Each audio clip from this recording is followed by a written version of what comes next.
주의 성령을 인해서 감사하고요. 또 이 귀한 자리에 초청해 주신 것 감사합니다. 저는 사실 뭐 이런 자리에 쓸 만한 자격이 있는 사람은 아닙니다. 밑에서 하는 말씀을 들으면서 갑자기 디모데전서 1장 12절 말씀이 생각이 났습니다. 나를 능하게 하신 그리스도 예수 우리 주께 내가 감사함은 나를 충성되이 여겨 내게 직분을 맡기시니 내가 전에는 회방자요 핍박자요 포용자였으나 믿지 않을 때에 알지 못하고 행하였습니다. 그리스도 예수의 은혜와 긍휼이 내게 넘치도록 풍성하다고 고백한 미쁘다 이 말이요 그리스도 예수께서 죄인을 구원하시려고 세상에 임하셨다 함과 같으니 내가 죄인 중에 괴수니라. 그러나 그리스도 예수께서 먼저 일체 오래 참으사 긍휼을 베푸신 것은 오버하는 모든 세대에 예수 믿는 자들에게 믿음의 그런 표범으로 드러나도록 사도 바울을 그렇게 불렀다고 하는데요. 저는 사실 예수님을 좀 늦게 믿었습니다.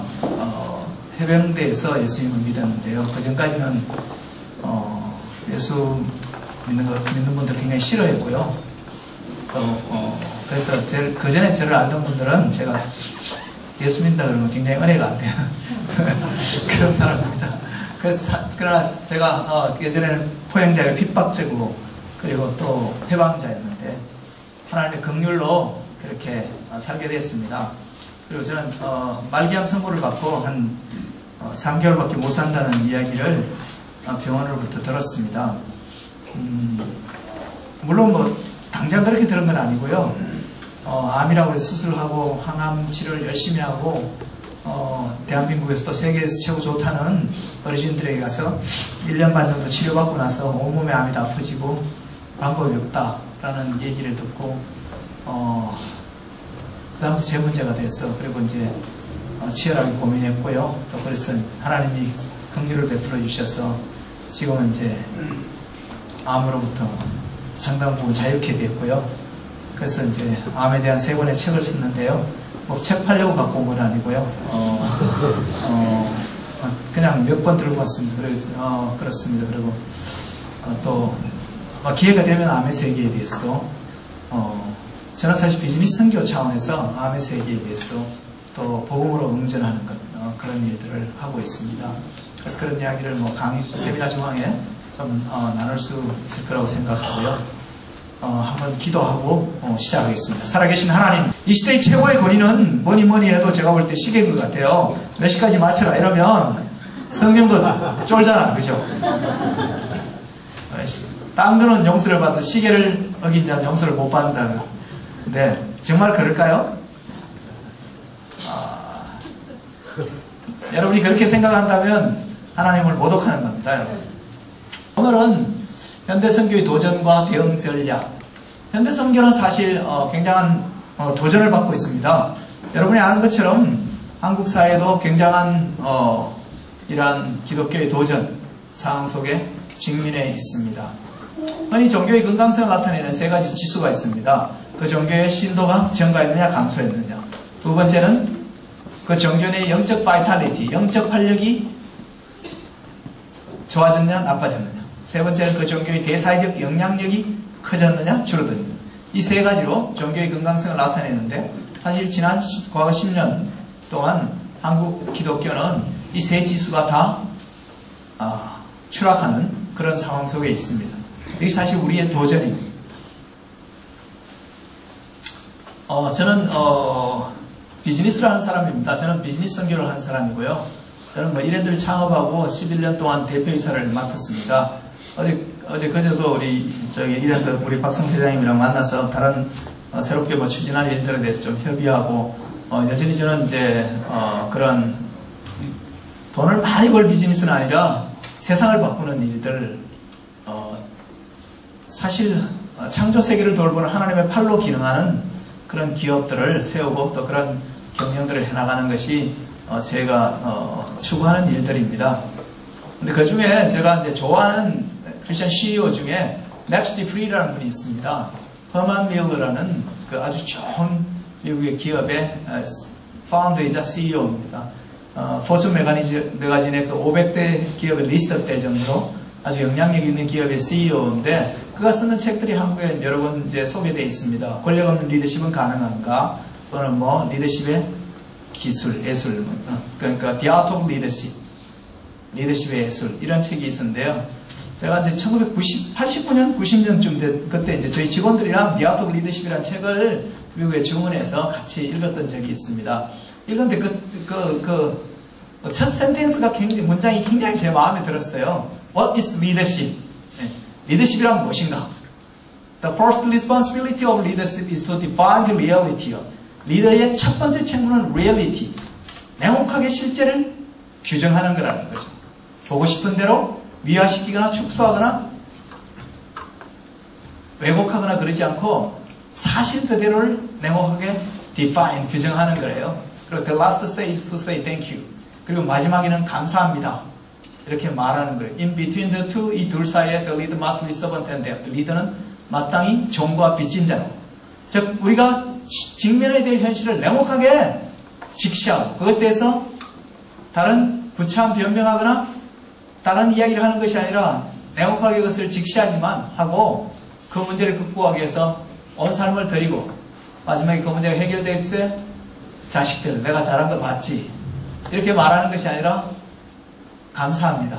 함께한 사람들 그렇게 말하고 그리고 그 과정 속에서 종과 빚진 자의 마음으로 사는 자가 리더라고 했는데 저는 크리스천 리더십의 정의를 참 굉장히 가슴 뭉클하게 잘했다고 생각 들어요.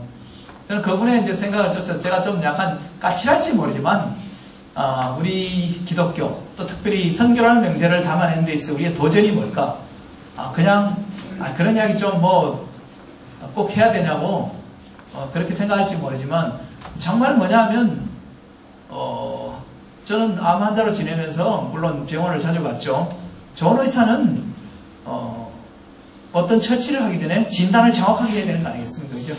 그래서 저는 우리가 처한 현실에 대한 명확한 진단을 좀 하고 근데 그 이야기로 너무 많은 시간을 보낼 수 없지만 어떻게 그러면 우리가 그 문제를 해결할 지금 수술해야 될지 방사선 해야 될지 항암제를 써야 될지 암 환자 같으면 뭘 하는 게 적절할지를 생각하려면 그 암이 어느 부위에 있고 어떤 성격이고 예후를 알아야 될 그 진행 상태를 알아야지만 뭔가를 조치를 할 수 있는 것처럼 우리 믿음, 기독교에 대해서 그런 생각을 좀 해봤으면 좋겠다는 생각. 자, 도전받고 있는 현실 기독교에 대해서 한번 생각해 보기를 원합니다. 대한민국을 살고 있는 사람 중에 예수라는 이름을 못 들어보고 교회를 못 다닌 사람은 없을 겁니다. 예배당 건물을 못 보고 교회를 못 다닌 사람은 거의 없을 겁니다. 그렇지 않나요?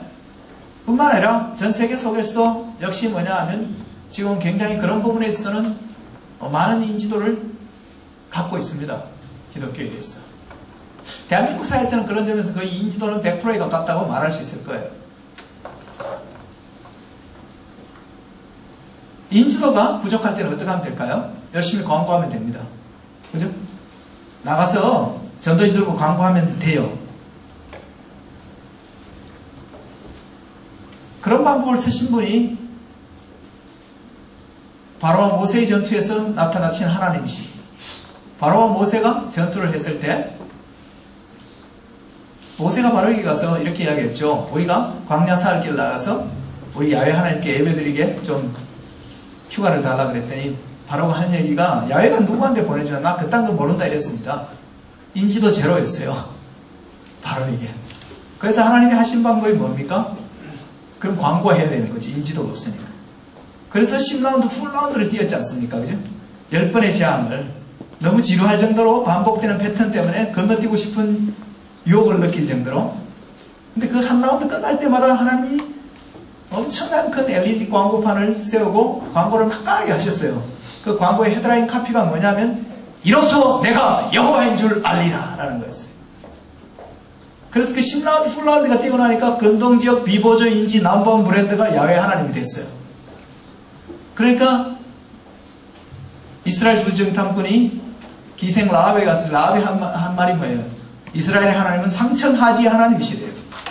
거기까지 소문이 다 퍼진 겁니다. 트위터도 없고 페이스북도 없고 카톡도 없고 이메일도 없던 시절에 다 퍼진 거죠. 아마 1라운드가 끝나자마자 퍼졌을 겁니다. 나일 강변에 정박해 있던 대부분의 배들이 나일 강물이 피로 바뀌면서 황급히 그 강을 빠져나갔지 않겠어요? 나가서 자기 온 나라에 가서 이스라엘의 하나님 야훼라는 분이 진노해서 이집트의 모든 물들을 피로 바꿨다. 자, 인지도가 없을 때는 이렇게 광고하면 됩니다. 근데 문제는 신뢰도가 없을 때는 어떻게 해야 되냐? 사람들이 그 브랜드를 모르는 게 아니에요. 근데 그 브랜드를 잡브랜드로 여기고 구매 안 한다는 게 문제인 거죠. 사실 그 부분은 사실 신뢰도가 부족할 때 하나님이 하신 방법이 다윗과 골리앗의 전투라고 보시면 될 거예요.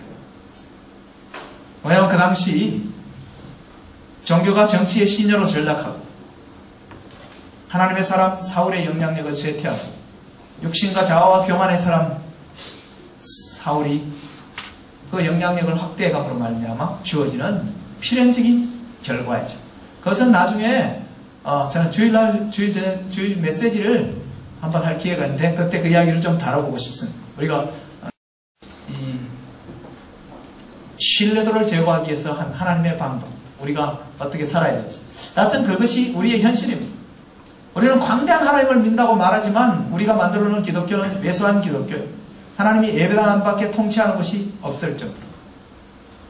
어떤 의미에서는 큰 건물을 지어서 참 경화드립니다만 저는 좀 썰렁한 남자라서 저 옆에 있는 본당 입당하고 나서 그때 제가 선교 부흥회라는 게 있었는데 그때 와서 좀 썰렁한 소리를 했어요.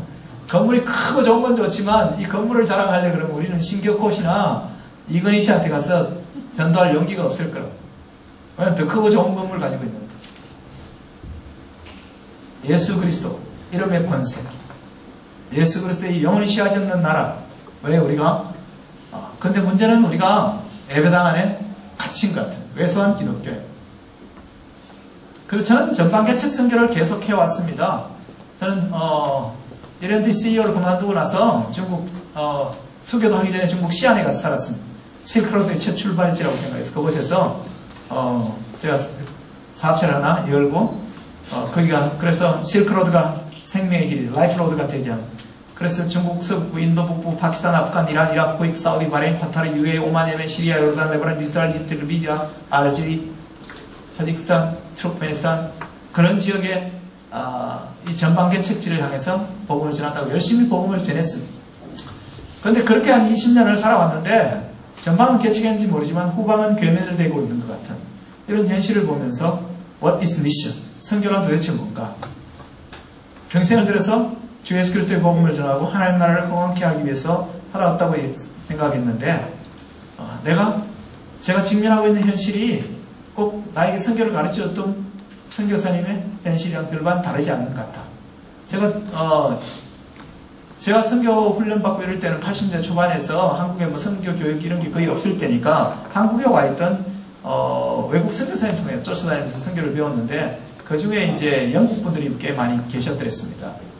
영국 선교사님 통해서 선교를 배웠는데 그분들이 굉장히 훌륭하고 신실하고 성숙한 분들이었지만 그들의 내면에 좀 어두운 그림자가 있었어요. 그 어두운 그림자는 딴 게 아니라 자기는 이 이역만리 한국 땅에 와서 복음을 전하고 있는데 문제는 자기가 사랑했던 모교회는 없어지거나 영국 교회는 계속 추락하고 있는 그 현실을 보면서 고통스러운 것이죠.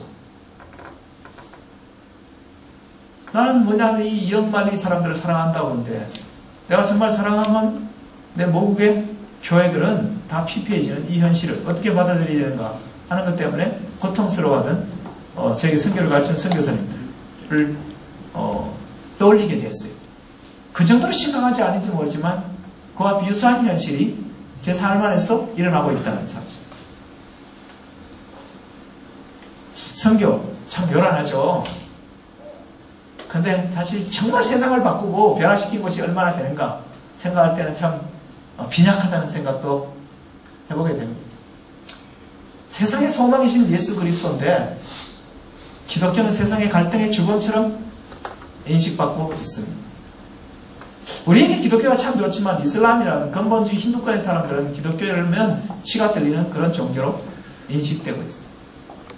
왜 하나님은 정말 더할 나위 없는 영광스러운 이런 예수 그리스도를 우리에게 주셨는데 우리는 사람들이 너무 혐오스러워하는 기독교를 전파한다고 하고 있는 것인가. 이런 생각들을 해봅니다. 저는 장사꾼이어서 선교에 있어서 매출액과 순이익에 대해서 생각해 봅니다. 여러분이 속한 교단 선교단체 큰 선교대회에 제가 저녁 스피커로 갔습니다. 이 숫자보다 좀 많은 목사님들이 선교사님들이 앉아 계셨어요. 장자교단이라고 또 뭐냐면 최고 많은 선교사들을 모여하고 있다고 프라이드가 대단한 그분들이셨어요. 오늘처럼 저 뒤쪽에는 주로 이사장, 부이사장님들이 앉아 계셨는데 제가 올라가서 이렇게 말했습니다. 여러분들이 무슨 가장 큰 선교단체냐고. 여러분들이 매출액은 좀 있는지 모르지만 순이익은 거의 없잖아요. 왜 IMF 이전에 이야기를 하냐. IMF 이전에는 매출액이 높은 기업체 사장이, 회장들이 정경련이든 경총이든 경제단체하고 협회장 했죠. 그러나 이제 시대는 지났어요. 순이익을 못 남기는 매출액은 더 이상 선이 아니고 부담인 시대가 됐는데 사실 우리가 성경의 많은 활동들을 이야기하지만 정말 세상을 얼마나 바꾸고 있는가? 얼마나 정말 하나님이 기뻐하는 하나님의 관점에서의 변화가 일어나고 있는가? 쪽수가 많으면 되는 것인가?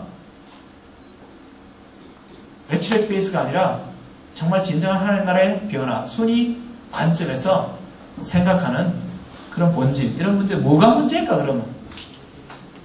무슨 문제가 그렇게 만들었을까? 생각할 때, 자, 같이 한번 본문 한번 읽어볼까요? 시작. 말씀이 육신이 되어 우리 가운데 거하심에 우리가 그의 영광을 보니 아버지의 독생자의 영광이요 은혜가 진리가 충만하더라. 은혜와 진리가 충만하더라. 이 한마디 말씀 때문에 저는 신학교를 중퇴했어요. 고민하다가. 그리고 제가 제 인생에서 두 번째로 잘한 일을 예수 믿은 것 다음으로 신학교 중퇴한 거라고 제가 딴 사람들은 이야기하는 게 아니라 그 신학교의 체프를 인도하러 가서 제가 그렇게 이야기를 했어요. 제가 인생에서 가장 잘한 건 뭘 것 같아요? 예수 믿은 거 말고 가장 잘한 건 지금 살고 있는 여자랑 결혼한 겁니다. 여러분 중에 50대 중반을 넘어간 남자들은 이해할 겁니다. 이게 노보장성 멘트라는 걸. 그렇게 안 하고 살아남을 사람이 있었나 뭐 이러면서 저도 50 중반을 넘기면서 사적으로든 공개적으로든 노보장성 멘트를 날리고 두 번째 자, 여기서 하나님이 하신 일, 예수님이 하신 일은 심플하게 딱 두 가지로 요약해 볼 수 있어요. 말씀이 육신에 대해서 우리 가운데 거했다는 거죠. 그죠? 첫째, 로고스가 프레시가 되었다는 거예요. 관념이 실제가 되었다는 거예요. 이성의 체계가 삶에 실제로 드러났다는 것입니다. 그리고 어디에 위치했냐면 우리 가운데 위치했어요. Among us. 커뮤니티 가운데 위치했다는 거예요. 그랬더니 어떤 일이 났냐면 우리가 그의 영광을 봤다는 거예요. 가시성이 생겼다는 거예요. 본래 하나님을 본 사람이 없다고 성경은 말하지 않습니까? 그죠? 요한복음 1장 1절은 어떻게 시작됩니까? 태초에 말씀이 계시냐 이 말씀이 하나님과 함께 계시면 이 말씀은 곧 하나님이시라. 로고스가 로고스로 있을 때는 본래 본 사람이 없잖아요. 가시성이 없어서 로고스가 프레시. 말씀이 육신이 되어서 그 다음에 어디? 산속에 있으면 안 볼 거 아니야. 그 지역사회 가운데 거했더니 사람들이 그의 영광을 봤다는 거예요. 보고 나니까 어떤 일이 일어났냐면 하나님께 예배가 돌아가는 일이 일어났다는 거예요. 사역은 심플하게 로고스가 프레시로 말씀이 육신이 되고 우리 가운데 가는 것이 사역의 본질인 거죠. 그런데 저는 이제 신학교에 가서 제가 스트럭을 하게 된 이유 첫 번째는 이겁니다. 성경에 보면 말씀이 육신에 대해서 우리 가운데 가신 예수님이라고 하는데 신학교에 가서 가보니까 육신으로 오신 예수님을 다시 말씀으로 돌려보내는 일에 혈안이 된 신학교 커리큘럼들을 보면서 고통스러웠어요. 대부분의 내용은 다 실질이 아니고 이성의 체계와 관념과 명제들로만 채워져 있는 것이죠. 그래서 이것은 예수님을 성육신할 필요가 없게 만드는 다시 돌려보내는 과목들의 내용들을 왜 내가 여기 와서 바쁜 시간에 그 당시 저는 CEO를 하고 있었고 선교단체를 오픈한 선교단체를 만들어서 운영하고 있는 진짜 무지 바쁜 시간을 짜내서 신학교에 가서 좀 배워보겠다고 하셨는데 이건 아니잖아. 이런 생각이 참 들었어요. 두 번째 제가 저를 곤욕스럽게 하는 거는 신학교 가서 좀 한 2, 3주 지나니까 서로 간에 이제 말하기를 다 전도사님 서로 이렇게 불러요. 저는 이제 바빠서 사실 전도할 시간도 별로 없었거든요. 그래서 좀 미안하기도 하고, 저보고 전도사님, 그래서 내가 동료들이 물어봤어요. 지난주에 전도 몇 명이나 했냐고. 안 했대요. 근데 왜 당신이 전도사고 내가 전도사여야 되냐고. 그냥 우리 형제라고 좀 부르면 안 되냐고 이랬더니, 어떻게 그렇게 하네요. 그러면서 제가 이제 동료들이 이렇게 보면서 그들의 입술에서 평소에 안 쓰던 단어들이 나오기 시작하는데 그 단어 중에 하나가 평신도라는 단어를 쓰기 시작하더라고. 신대원을 조금 다니니까 이 친구들이, 사람들이 뭐냐면 자기가 영적 에리트가 되고 다른 사람들을 영적 아마추어로 분류하는 것 같은.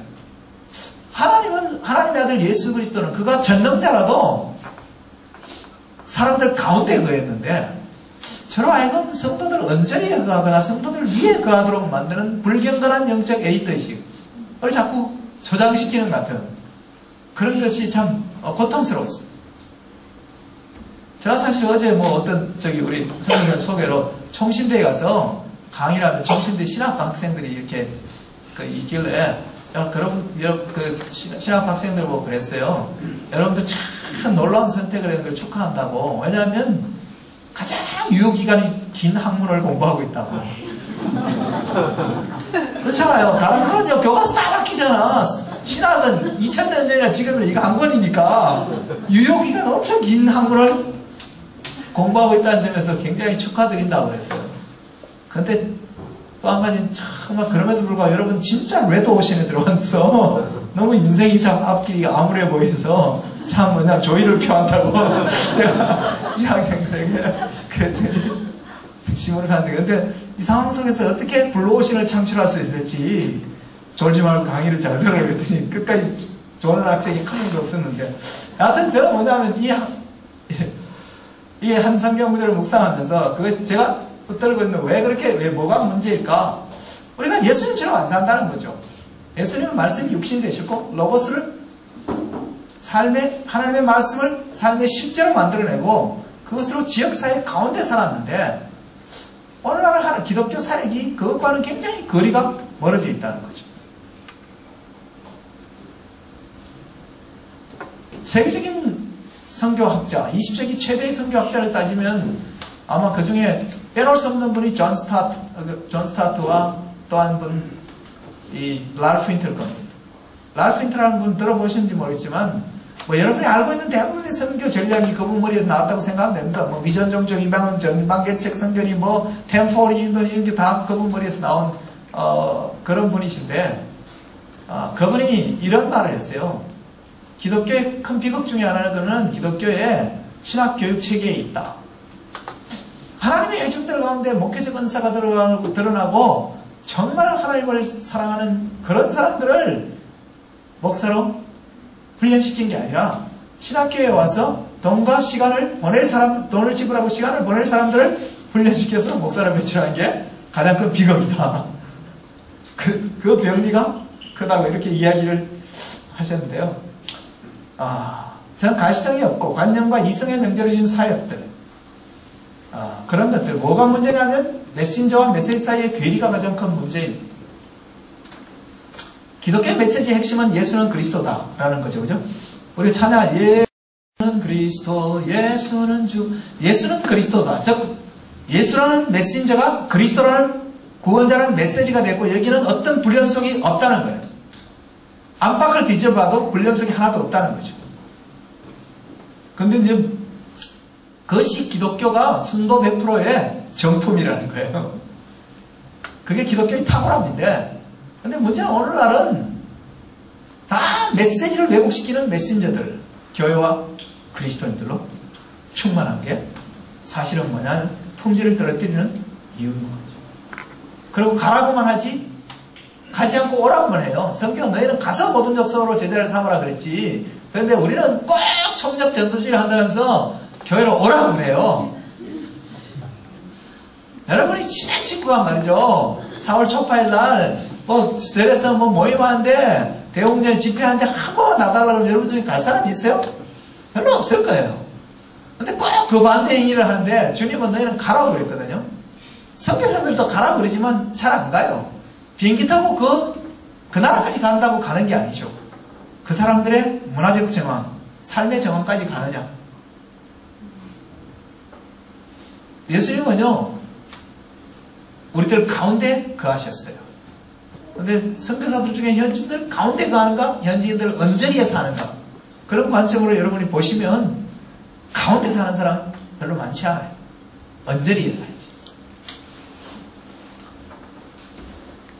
복음전도와 사회참여를 구분하는 영적 정신분열정적인 정세들이 지난 100년 동안 기독교 역사 속에 있었습니다. 신학체계도 선교신은. 즉 복음전도를 먼저 하냐 아니면 사회참여를 먼저 하냐 뭘 먼저 해야 되냐 가지고 딥다 싸웠어요. 근데 그 문제가 이 부산이 기여를 해갖고 해결됐어요. 부산을 무대로 한 영화 중에 친구라는 영화가 있죠. 본 적 있어요? 그 친구 영화에 반복돼서 나온 대사가 뭐예요? 우리 친구 아이가 내가 네 꼬봉이가 이 말 계속 반복돼 나오죠. 그죠? 맞습니까? 사실 뭐냐면 친구란 단어는 돈과 권력으로부터 자유로운 인간의 본질적인 관계인데 이것이 돈에 의해서 권력에 의해서 얼마나 유린되고 처절하게 부인되는지를 작가정신이 보여주기를 원하는 거죠. 근데 그런 메시지보다는 장면의 선정성 때문에 그걸 잘 읽어내지 못하지만 친구 영화의 첫 장면이 보면 말입니다. 부산 바닷가에서 애들이 시커먼 고무줄 타고 노는 애들이 있어요. 근데 마지막 장면에 보면 똑같은 아이들이 놀고 있는데 해안선에서 좀 멀리 떨어져 있어요. 그리고 마지막 장면이 뭐냐면 우리 너무 멀리 왔다. 돌아가자. 이게 마지막 대사예요. 즉 우리가 인간 살면서 그렇게 너무 멀리 와서 그게 아니라 진짜 본질적인 친구의 관계, 인간의 관계를 회복하자고 이야기하는 것처럼 사회참여와 복음전도를 구분하는 것은 사실 그렇게 구분하는 것 자체는 본질적으로 복음이 말하는 법을 떠나서 너무 멀리 온 거죠. 돌아가자 그랬어요. 요즘은 괜히 돌아왔어요. 복음주의자들은 흔히 왕된 예수 그리스도를 굉장히 강력하게 전파하는 경향이 있습니다. 근데 문제는 왕이 통치하는 나라를 못 보여줘요. 통치하는 나라가 없는 왕은 무능한 왕이든지 섭정왕이든지 상징적인 왕에 불과한 거죠. 엘리자베스 여왕이든지 일본의 천황이든지 그처럼. 많은 경우 복음주의자들의 왕은 왕된 예수 그리스도가 그런 면이 있어요. 왕된 예수 그리스도가 뭐 청와대를 다스립니까? 정경련을 다스립니까? 국회의사당을 다스립니까? 예술의 전당을 다스립니까? 무역협회를 다스립니까?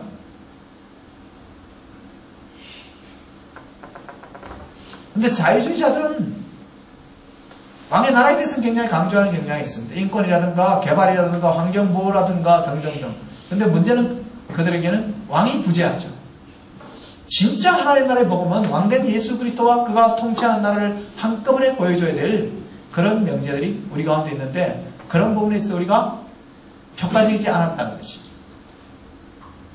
이제 사실 어떤 의미에서는 성교를 따지면 성교의 IMF 시대가 도래했다고 말할 수 있어요. 예산 감소, 모든 부분을 다운사이징하고 진짜 꼭 필요한 건 뭔지를 순이익 베이스가 이 매출액 베이스가 아니라 순이익 베이스로 바꿔야 되는 그런 상황이 우리가 원탄 원치 않던 우리를 몰아가고 있습니다. 어떻게 엄전할 것인가 했어요. 복음의 진정성과 가시성을 드러내는 일을 드러내야 된다. 이제는 말로 가지고 되는 게 아니다.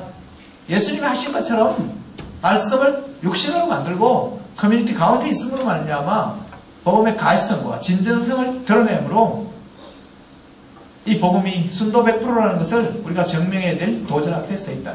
어떻게 할 것인가 하면 아프지만 말이죠. 냉혹하게 우리가 처한 현실과 환경을 직시하는. 지금까지 제가 좀 처음 세미나를 왔는데 은혜스러운 이야기보다는 좀 썰렁한 이야기를 해서 근데 왜냐하면 그것이 우리가 극복해야 될 도전이고 냉혹한 현실입니다. 그리고 이제 우리가 대안을 찾아가야 되겠죠. 그죠?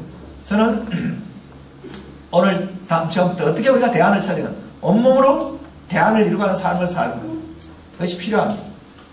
자, 몇 가지 팁을 이야기하면 저는 요즘 계속 필이 꽂혀 있는 게 후기 기독교 왕국 시대에 기독교 왕국 이전의 신앙과 성경은 뭘까? 이런 생각을 해봅니다. 왜냐하면 모든 신학의 체계와 모든 지금 선교적인 방법론들은 기독교 왕국이라는 전제하에서 개발된 신학의 패러다임. 근데 문제는 기독교 왕국은 사라졌습니다. 다원주의 시대로 들어가게 된 것이죠. 이런 시대 속에서 우리는 그러면 기독교 왕국이라는 바탕이 하면 그 이 OS 체제가 사라져버린 시대 속에서 뭐가 진짜 선교고 뭐가 진짜 신앙인가 그런 생각을 해보게 됩니다. 다원주의 시대는 아무 종교가 필요 없고 내 종교만 최고다는 근본주의, 아무 종교나 똑같다 생각하는 다원주의, 이것이 종교의 그런 흐름 속에 있습니다. 어떻게 응전할 것인가? 기독교 왕국 전제 위에서 개발된 소프트웨어를 바꿔야 됩니다. 저는 오늘 이 세미나 속에서 말입니다. 저는 실질적인 이야기, 이번에 짧은 시간 안에서 그러한 총체적 선교, 이러한 가시성과 진정성을 드러내는 선교에 대한 모든 이야기는 할 수 없을 겁니다. 근데 사실은 뭐냐면 저는 이 세미나에 대해서 하나님께서 긍휼을 베풀어 주시기를 기대하고 또 기도하면서 왔지만 또 한편은 뭐냐 하면 제가 사실 이 전문인 선교, 비즈니스 선교 또는 총체적 선교 세미나를 언제 했냐면 1988년 말에 처음 했습니다. 벌써 20몇 년이 됐는데요. 이제 아직까지도 제가 영업력이 떨어져서 그런지만 이 제품 잘 못 팔았어요. 잘 안 팔려요. 겉으로는 구매 계약도 하는데요. 실제로 이 제품을 안 써요. 왜 안 쓰냐 하면 이 제품을 쓸 수 있는 사양이 없어요. OS 체제가 여러분 안에 구동되고 있는 그 시스템이 이 제품을 받아 쓸 수가 없어. 다음 뭐냐면 이게 호환이 안 돼. 그래서 참 답답해요. 저는 어떻게 뭐냐면 왜냐하면 대부분의 사람들은 여전히 기독교 왕국 패러다임의 사고방식 속에 갇혀있기 때문에 이 제품을 구매한다 하더라도 구동을 못 시켜요.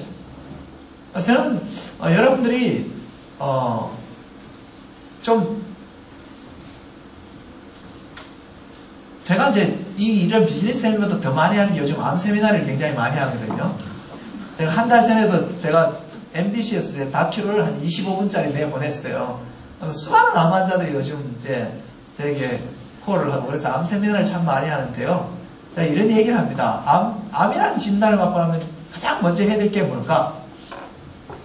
아무것도 하지 않는다는 의사결정을 내리는 거예요. 평소에 별로 성실하지 않던 사람들이 병원에서 암이라 그러면 지가 뭐 하는지도 모르고요. 그 다음에 막 급하게 수술 날짜 잡고 수술하고 하고 이렇게 해요. 그래서 사실은 뭐냐면 도저히 헤어나지 못할 길을 가는 거죠. 여러분 이 성경은 말입니다. 형통할 때는 기뻐하고 공부할 때는 생각하라고 그랬어요. 그죠? 이 무거운 것을 혹으로 달고 다니는 사람들이 굉장히 많아요. 이거는 혹으로 달고 다니려고 준 게 아니고 생각하려고 준 거 아니에요. 그죠?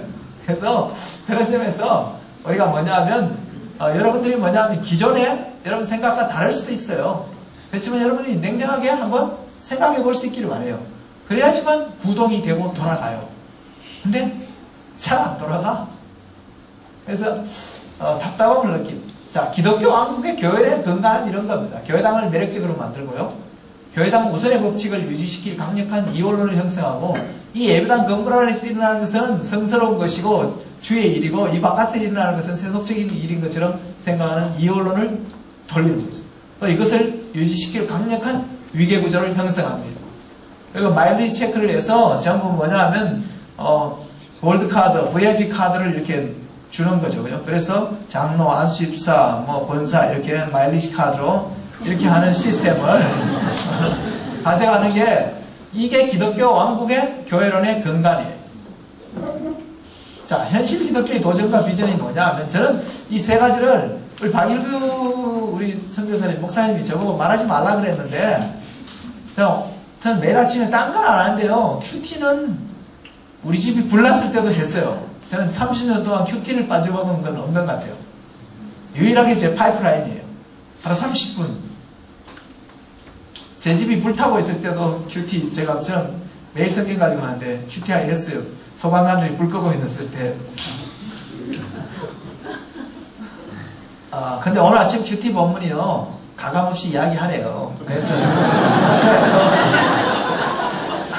그래서 제가 마음속에 이런 생각이 들었어요. 네가 박일규 선교사의 말을 순종할 것인가, 주의 말을 순종할 것인가. 그래서 주의 말을 순종하는 것이 유효기간이 길 것 같아.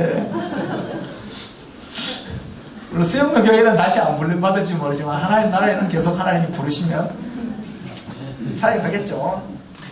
그래서 저는 기독교의 도전과 비전, 현실 기독교의 비극 가운데 하나는 진리체계를 종교체계로 만들어서 스스로 왕따를 당했다. 하나님은 한 번도 예수님은 종교란 말을 쓴 적이 없어요. 예수님은 새로운 종교를 만드는 데 관심이 있은 게 아니라 예수 그리스도를 통해서 하나님과 올바른 관계를 맺는 그 삶으로 우리를 초청해 줬는데, 우리는 뭐냐 하면 그걸 종교체계로 만들고 스스로 여러 종교 중에 하나가 되고, 그래서 비교 종교학과 종교 간의 대결 구도에 그 대결 구도를 갖는 스스로 왜소해지는 선택을 한 것이죠.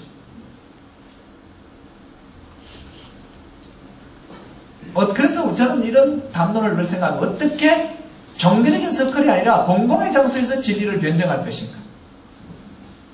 제 암세미나 예수 믿지 않는 분들도 굉장히 많이 오세요. 답답하니까. 암으로 살아남아야 되니까. 저는 종교적인 이야기를 안 해요. 그러나 진리에 관한 이야기를 해요. 성경에 기초한.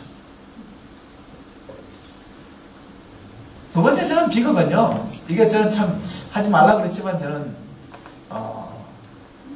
하나님은 말입니다, 죄인을 예수 그리스도의 십자가의 구속을 통해서 성도로 만들어줬어요. 근데 교회는 이 성도를 평신도로 만드는 머저리 같은 짓을 하고 있어요. 저는 기독교의 최대의 비극이라고 생각해요. 하나님은 죄인을 그 거룩한 백성이라는 높은 자격이 높은 신분으로 불러줬는데, 그 영광스러운 신분을 평신도로 전락시키는. 제가 하나 질문을 드리겠습니다. 예. 저는 평신도라는 단어를 쓰는 사람 자체가 싫어요. 그러니까 지금 평신도라는 말을 하는 순간에 내가 평신도라고, 저는 평신도라는 말을 쓰는 그 많은 사람들 굉장히 좀 경멸해요. 우리 저기 장윤 선생님, 저랑 똑같은데요. 근데 제 주제에 맞게 가죠. 질문을 하시든지 커멘트를 하시든지. 지금은 커멘트였고 질문이 뭔지. 그 평신도라는 말을 안 썼으면 좋겠어요. 성도. 예수 그리스도 안에 성도된 우리들. 아예 그 두 번째 그 나중에 성도를 평신으로 만든 정체성 격화 요런 문구는 다음에 제가 건면하는 빼고 왔어요. 전 뺄 생각이 없어요. 왜 뺄 생각이 없냐 하면 그러니까 제가 말씀을 드릴게요.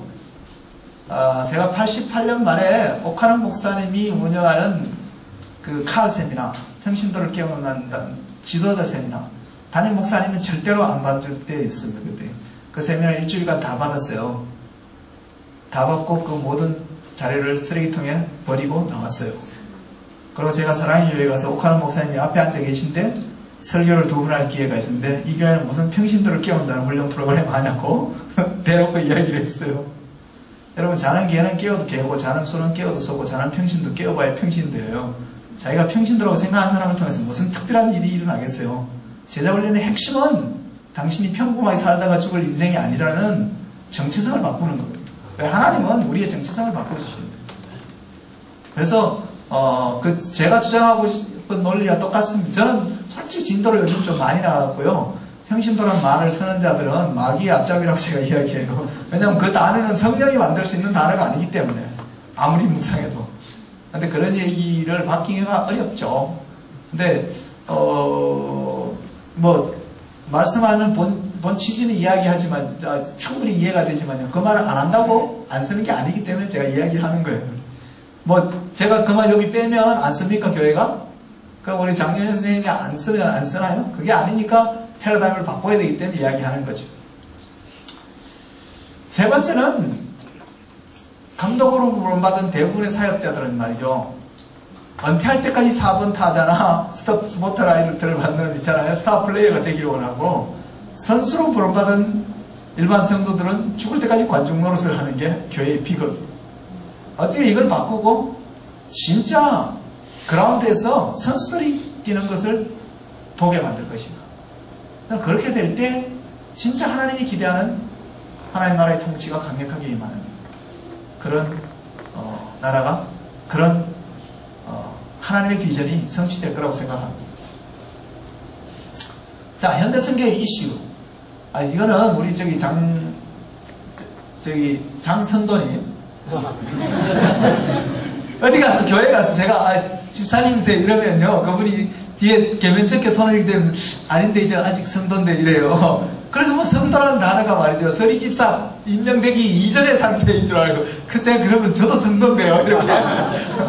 뭐, 아직 성도는요, 이미 성도가 영원히 성도지. 그래서, 자, 이 이야기는 그냥 넘어가겠습니다.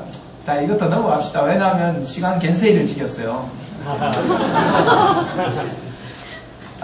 예, 현대성교, 자, 그렇지만 또 넘어가면, 자, 지금 세계적인 경기 침체 속에서 3분의 2 세계 선교가 부상하고 있습니다. 그리고 이 3분의 2 세계 선교가 어떻게 함께 선교할 건가 하는 게 이슈고, 그 가운데 하나가 함께 동반자로 선교하는 것. 그 다음에 이슬람 선교를 할 때 공격적으로 할 것인가, 친화적으로 할 것인가. 그리고 우리가 세운 교회의 자립을 어떻게 시켜나갈 것인가. 기독교 성장의 정체와 후퇴하고 타종교가 급속하게 성장하는 것이 한국 사회뿐만 아니라 전 세계적인 추세인데, 이런 추세 앞에 어떻게 우리가 응전할 것인가.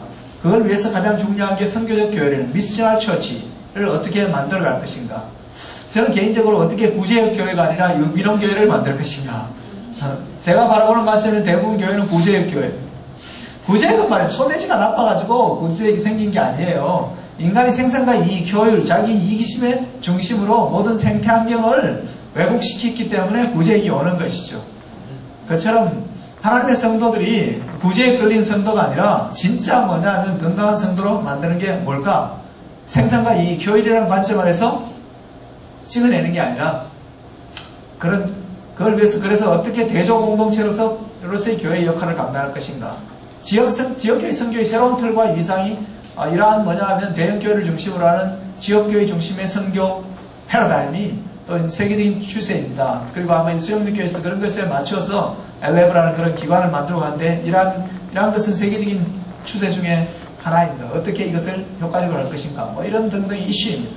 그리고 전반개척, 내부적 운동, 동반자 선교, 미국 선교, 디아스포라 선교 운동, 총체적인 선교 전략 중에서 전문인 선교, 비즈니스 선교, 구제, 지역사회 개발, 뭐 이런 등등의 의제들이 뭐냐면 총체적 선교를 왜 하느냐, 총체적 선교가 백화점식으로 굉장히 구색이 좋아서 하는 게 아니라 복음의 진정성과 가시성을 드러낼 수 있는 가장 확실한 방법은 말씀이 육신이 되어서 우리 가운데 그런 것처럼 삶의 실제를 통해서 복음을 변증하고 그것을 커뮤니티 가운데 felt need와 deep need를 만족시키는 그러한 방식으로서의 접근, 그것을 통한 하나님 나라의 변혁을 추구하는 것. 이번 대부분 주제는 이 주제에 대해서 다룰 겁니다. 자, 그 중에서 이제 오늘 여기 전문인 선교, 이렇게 비즈니스 선교에 대해서 이걸 다 다뤄야 될 것 같아요. 불길함이 있어요. 그래서 전문인 선교를 간략하게 다루고 넘어가겠습니다. 전문인 선교는 기독교 도전에 대한 응전으로 총체적 선교의 범용형이 전문인 선교예요. 전문인 선교 중에는 뭐 비즈니스 선교도 있고, 의료 선교도 있고, 컨비니언스 선교도 있고, 다양한 것이 있겠죠. 자, 근데 그것은 하나님 나라의 교회에 동결된 자산에 대한 활용입니다. 솔직히 뭐냐면 우리 장 성도님 같은 분만 있으면 세미나 안 하고 그냥 놀러 가도 될 것 같아요. 저기 해운대 가서 조기 졸업을 하시는 게 어떨까요? 하나님은 세계 복음화를 위한 총동원을 내리고 그 가운데 하나님이 직무한 그런 전략적 군단이 바로 전문인 선교 군단입니다.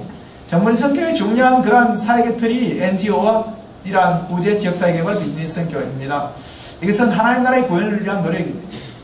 구원의 복음을 넘어서 하나님 나라의 복음을 선포하는 일 가운데 나아가는 것입니다. 사실 그동안 교회는 구원의 복음을 선포하는데 굉장히 익숙합니다. 예수 믿고 천국 가는 구원의 복음. 구원의 복음이 굉장히 좋은 거긴 한데 구원의 복음은 어떤 의미에서 소비재입니다. 한마디로 하면 인본주의적인 것이죠. 내가 예수 믿고 천국 가는 거니까. 내 권리를 보는 거죠. 하나님 나라의 관점에서 봤을 때, 하나님의 관점에서 봤을 때는 하나님의 통치가 실현되고 하나님 나라가 구현되는 것이 더 본질적인 이슈인 거죠.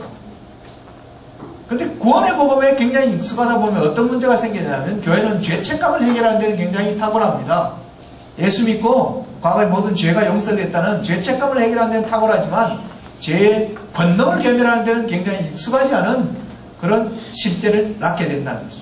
우리가 죄책감의 문제를 해결했지만 우리가 이 공간을 빠져나가서 삶의 현장 가운데, 지금의 현장 가운데 갔을 때는 여전히 죄의 권세들이 우리를 얽어매고 있다는 것입니다. 진짜 복음이라는 죄책감을 해결해 주는 것이 아니라 죄의 권능을 겸비하는 그런 복음으로 나아가는 것이 당연한 것이라는 거죠. 제가 지난 월요일 날 전국 호스피스 사역하는 사역자들 대상으로 암에 대한 특강을 했어요. 뭐 전국에 부산에서 오신 분도 있고 뭐 전국에서 다 오셨더라고요. 호스피스 지역장들 뭐 여기 부산에 있는 뭐 어디죠 보건병원에서 오고 뭐 이렇게 쭉 뭐 한 200분 가까이 오셨던데 교회 호스피스 사역은 굉장히 열심히 해요. 그러니까 호스피스는 뭡니까? 웰 다잉 하는 거잖아요. 잘 죽도록 만들어준 거예요. 그보다 더 중요한 것은 아픈 사람이 well survival, well recovery 잘 낫도록 해주는 게 더 중요한 거 아니겠어요? 근데 왜 교회는 잘 낫도록 하는 데는 굉장히 소극적이고 잘 죽도록 하는 데는 굉장히 열정을 가질까? 그리고 죄책감을 해결하는 데는 굉장히 익숙하지만 제 권능을 개발하는 데까지 나아가는 데 있어 우리가 훈련되지 않은 우리의 스펙트럼이 굉장히 제한된 상황 속에 있는 것을 본다는 것이죠. 왜냐하면 그것은 애당 중심의 신앙생활을 해가고 이 안에서 죄책감을 해결하는 것은 그 구원의 방주로서는 역할을 잘 하는지 모르지만 그렇지만 우리는 그 정도의 수준에 머무른 것이 아니라 하나님은 온 세상이 하나님의 복음에 의해서 충만하고 예수 그리스도의 복음의 권능으로 말하면 변혁되는 것을 하나님 백성들을 통해서 기대하는데 그러한 죄의 권능을 괴멸하는 데까지 나아가는 그런 비전들을 꿈꾸는 것이 우리가 해야 될 일이라는 거죠. 자, 근데 이제 전문인 선교에 대한 오해가 많이 있죠. 전문인 선교라고 이야기하면 전문인 선교는 보조하는 선교사역처럼 생각하는 경향이 있어요. 특별히 전통적인 교회일수록 그래요. 목사님이 우리 부목사님 나가 선교하는 데 가서 내가 도와줘야 되겠다. 내 직업을 가지고 이렇게 생각하는 소박하고 굉장히 뭐냐 하면 참 겸손한 마음인 그는 참 좋죠. 그러나 하나님은 그런 차원에서 전문인 선교사를 부르는 것이 아니라 이런 죄책감을 해결하는 것이 아니라 죄의 권능을 계멸하고 하나님의 나라의 통치가 교회당뿐만 아니라 삶의 모든 영역에 임하기를 원하는 그런 비전 가운데 전문인 선교사를 부릅니다. 그래서 소위 말해 전문 용어를 쓰면 보조하는 선교사를 따따리 선교사 이렇게 할 수 있는데 그런 것으로 부르는 게 아니라는 거예요. 그런가 하면 전문인 선교사는 내가 비록 신학은 안 했지만 그래도 선교해보겠다는 차선적인 선교사역을 택하는 건 아니에요. 이것은 최정상의 선교사들을 기대하는 거예요. 그리고 전문인 선교한다 그러면 평신도 선교사라고 생각하는 경향이 있어요. 저도 어디 가서 이렇게 뭐 이야기하다가 설교 열심히 하고 제가 아는 게 좀 많거든요. 그래서 대부분 가면 목사님인 줄 알고 당연히 뭐 강대상에서 설교를 하죠. 나중에 이야기해도 제가 설교하거나 강의하고 뭐 전문인 선교한다 이러면 목사님이 그저서야 현실을 인식하고 눈을 뜨고 그러면 선교사님 평신도 선교사세요? 이렇게 물어요. 그럼 제가 어떻게 하면 눈을 뜨고 신부님이셨어요? 그러면 굉장히 이렇게 썰렁하냐. 여러분 전문인 선교는 평신도냐 목회자냐 그런 것을 구분하는 게 아닙니다. 자, 여러분의 신앙 수준이 어느 정도 되는지를 보기 위해서 제가 질문을 하나 드려야 되겠어요. 오늘은 여러분 아까 영화 이야기 했으니까 오늘 뭐 그냥 일반적인 영화랑 나가죠. 뭐 영화 중에 주유소 습격 사건이라는 영화 혹시 보신 적 있어요? 거기 보면요 주유소에서 엄청 걸렁거리는 애들이 많은데 요성이가 혼자서 걔들을 막 작살을 낸다 그러니까 한 사람이 물어요. 저렇게 많은 사람들 한꺼번에 덤벼들면 어떡하려고 그러냐. 그러니까 요성이가 뭐라 그래요? 나는 그딴 거 신경 안 쓴다고 한 놈만 조진다 이랬거든요. 오늘은 장윤영 우리 선생님 우리 학생인데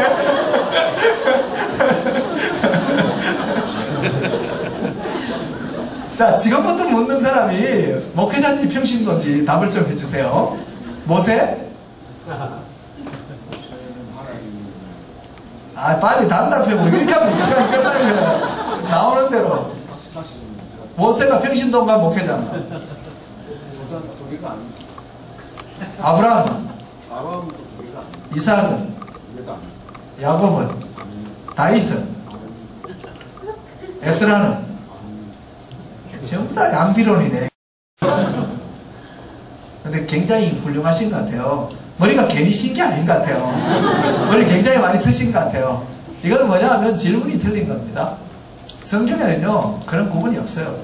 하나님의 사람이냐 아니냐가 있지 그렇게 구분하는 것은 성경적이 아닙니다. 이 질문 굉장히 근데 수준이 너무 높은 분이 앞에 앉아 있어서 굉장히 내가 쫄고 있어요. 제가 지금 뭐 희말려 들지도 않고 이렇게 끝나고 우리 좀 사이좋게 지냅시다. 그리고 전문인 선교 선교한다 그러면 전문 직종에 속한 분인 것처럼 이렇게 생각하는 분들이 있어요. 뭐 박사학위라든가 아니면 뭐 IT 전문가라든가 아니면 의사라든가 등등 이런. 근데 그건 오해입니다. 그런 분들이 전문인 선교사를 탁월하게 잘 하는 게 아니고요.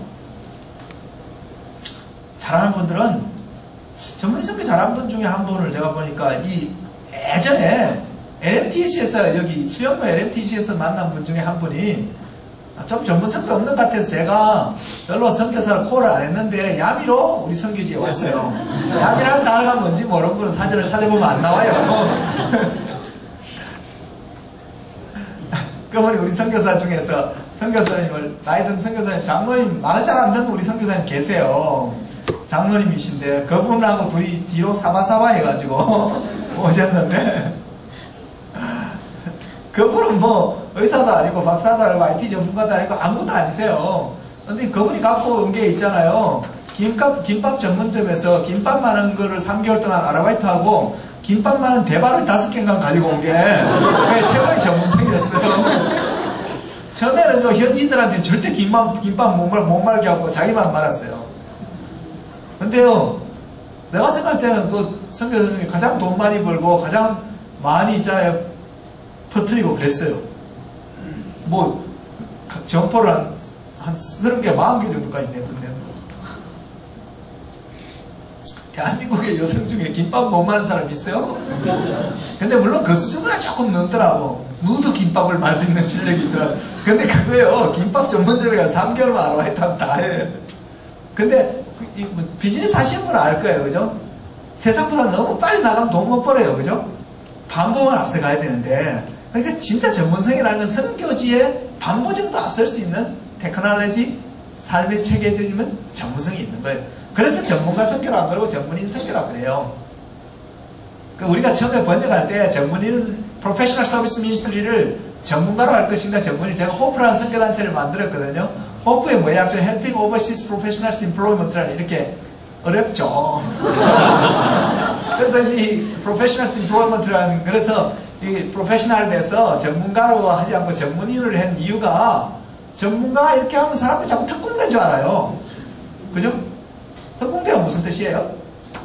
특별히 공부도 못하면서 대가리가 큰 사람. 그런 사람은 영어로 PhD라고 하죠. PhD가 뭐의 약자인지 알아요? Permanent Head Damage라고. 영구적으로 대가리가 망가졌다. 이런 뜻이에요. 제가 이런 이야기를 오누리카에서 교회에서 했더니 앞쪽에 앉아 계시는 여성분님이 선교사님, 그러면 지금 방금처럼 있잖아요. 돌격대가 뭔지 알아요? 이렇게 묻더라고요. 그래서 제가 잘 모르겠는데 이랬더니 돌격대는요, 돌도 격파하는 대가리예요. 그래서 제가 한 수 배웠어요. 여하튼 그래서 전문 직종에 있는 사람이 아닙니다, 여러분. 그러면 전문인 선교한다는 목사님들이 굉장히 좋아하는 경향이 있어요. 그러면 아이고 자기랑 선교하시겠네. 그래서 후원도 안 해주면서 선교사 명단에도 올릴 수 있고 일거양득이다 이렇게 생각하는 경향이 있어요. 근데 전문인 선교사는 자비랑 선교사일 수도 있지만 아닐 수도 있어요. 근데 이 자비랑의 말이 고린도전서 9장 7절에 나왔잖아요, 그죠? 요번에 개정판에는 자비랑이라는 말로 안 들어가 있지만 옛날 판에는 보면 누가 자비랑하고 병정에 다니겠느냐, 누가 포도를 심고 그 실과를 먹지 않겠느냐, 누가 양떼를 이루고 그 양떼의 실수를 먹지 않겠느냐, 내가 사람의 예대로 말하냐, 오히려 율법도 이것을 말하지 않냐, 율법의 곡식을 밟았다는 소위 멍에를 세우지 말라 했으니 어찌 하나님이 소들을 위하심이냐, 오히려 우리를 위하심이 아니냐. 그렇게 이야기할 때 즉 사도 바울이 고린도 교회가 사도 바울을 향해서 계속 비난하는 게 있었죠, 그죠? 첫째는 신학교를 제대로 안 나왔잖아요, 사도 바울이, 그죠? 예수님이 운영하는 산상신학교, MDB 가지고 노상신학교 안 나왔잖아요. 그럼 자기가 굳이 그런데도 불구하고 막 사도라고 신학교 나왔다고 우기잖아요. 어느 신학교 나왔나? 그러니까 아라비아 광야 신학교다, 이거 무인가잖아. 교단 인가 안 났다, 뭐 이러면서 실갱이 하잖아요. 그래서 사도 바울이 고린도 9장 1절에 보면 내가 사도가 아니냐? 내가 자의자가 아니냐? 내가 우리 주를 보지 못하였냐? 내가 다른 사람에는 사도가 아닐지라도 너희에게는 사도니 나를 주 안에 사도된 자로 인친자가 너희니라. 뭐 이러면서 굳이 막 주장하잖아요.